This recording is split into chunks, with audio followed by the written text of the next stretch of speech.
A parallel plate capacitor made of circular plates is being charged such that surface charge density on its plates is increasing at a constant rate with time. एक parallel plate capacitor है जिसके plate circular shape क्या है, उसमें surface charge density जो है वो increase कर रहा है कांस्टेंट रेट से टाइम के साथ.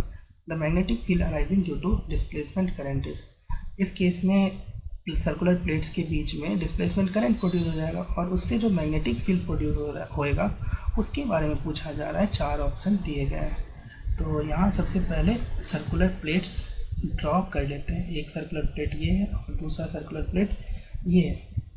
पहला ऑप्शन पूछा जा रहा है कि magnetic field is zero at all places, मतलब यहाँ भी मैग्नेटिक फील्ड जीरो और यहाँ भी magnetic field zero. Second option constant between the plates and zero outside the plates. Second option बोल रहा है कि प्लेट्स के बीच में तो कांस्टेंट होगा और जीरो आउटसाइड द प्लेट. और थर्ड ऑप्शन बोल रहा है कि non zero everywhere with maximum at. Third option में क्या बोल रहा है, नॉन जीरो हमें हर जगह, मतलब यहाँ भी नॉन जीरो और यहाँ भी नॉन जीरो, और मैक्सिमम कहाँ पे होगा at imaginary cylinder surface, cylindrical surface connecting peripheries of the plates. एक इमेजिनरी सिलेंडर बना लो इसके प्लेट्स को इन्वॉल्व करके, है ना, कुछ इस तरह से. तो बोला जा रहा है थर्ड ऑप्शन में कि इसके मैक्सिमम कहाँ पर होगा. तो पहली बात तो नॉन जीरो यहाँ और यहाँ हर जगह, और मैक्सिमम कहाँ पर होगा तो इसके सरफेस पर, ये वाला सरफेस, ठीक है. ये जो सिलेंडर है ना, सिलेंडर का सरफेस जो होगा वहाँ पर मैक्सिमम होगा. फोर्थ ऑप्शन बता रहा है कि zero between the plates and non zero outside. Fourth option बता रहा है कि जीरो बिटवीन द प्लेट्स यहाँ और outside non zero. Let us see, है ना. डिस्प्लेसमेंट करंट का जो फॉर्मूला होता है I D equals to epsilon naught into D phi by D T. Phi जो है यहाँ पर वो इलेक्ट्रिक फ्लक्स है, तो इलेक्ट्रिक फ्लक्स इक्वल्स टू क्या होता है, ई इंटू ए होता है, इलेक्ट्रिक फील्ड इंटू एरिया. अब यहाँ से एरिया को बाहर कर लो और बचेगा D by D T of electric field. और इलेक्ट्रिक फील्ड को तुम क्या लिख सकते हो, सिग्मा बाय एप्सिलॉन नॉट. यहाँ से एप्सिलॉन नॉट को बाहर निकाल लो और तुम्हारे पास बचेगा एप्सिलॉन नॉट कैंसिल हो जाएगा, A into D by D T of sigma. यही है तुम्हारा डिस्प्लेसमेंट करंट.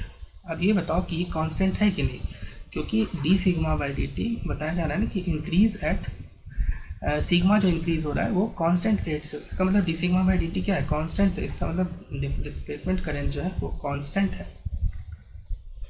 इस पूरे सिलेंडर को एक वायर मान सकते हो, थिक वायर, और उससे जो है करंट फ्लो हो रहा है at a constant current flow हो रहा है, और जिसकी वैल्यू कितनी है आई टी.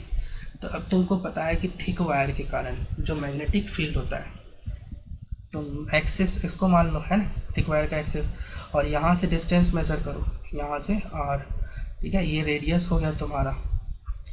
तो तुमको पता ही है कि इसका जो मैग्नेटिक फील्ड का ग्राफ बनाओगे तो कुछ इस तरह से आएगा. आर के साथ मैग्नेटिक फील्ड यहाँ पर जो है जैसे ही आर बढ़ेगा तो इंक्रीज़ करता है और मैक्सिमम पे जाता है, उसके बाद डिक्रीज़ करता है, कुछ इस तरह से. B is directly proportional to R होता है, एम्पियर सर्किटल लॉ में ये प्रॉब्लम आता है, और B here is inversely proportional to R. तो मैक्सिमम कहाँ पर है, तो R पे. तो देखो एक पॉइंट तो पता चल गया हमें कि मैक्सिमम सरफेस पर होगा, पेरीफेरी पे, जो कि थर्ड ऑप्शन में बताया जा रहा है. नॉन जीरो हर जगह. देखो यहाँ किसी भी पॉइंट पर R की वैल्यू, स्मॉल r की वैल्यू चाहे रेडियस से कम लो, यहाँ पर भी नॉन जीरो होगी, बाहर भी क्या है तुम्हारा नॉन जीरो. इसका मतलब third option will be the correct option. First option देखो जीरो एट ऑल प्लेसेस, गलत है बिल्कुल. Constant between the plates and non zero outside the plates. Between the plates constant ऐसा नहीं है, आर के ऊपर ये कांस्टेंट नहीं दिख रहा है, ये ग्राफ दिख नहीं रहा है कांस्टेंट का, ठीक है, हर जगह. तो थर्ड सेकंड ऑप्शन भी गलत. Fourth option zero between the plates and non zero outside, between the plates zero नहीं है, ये गलत है.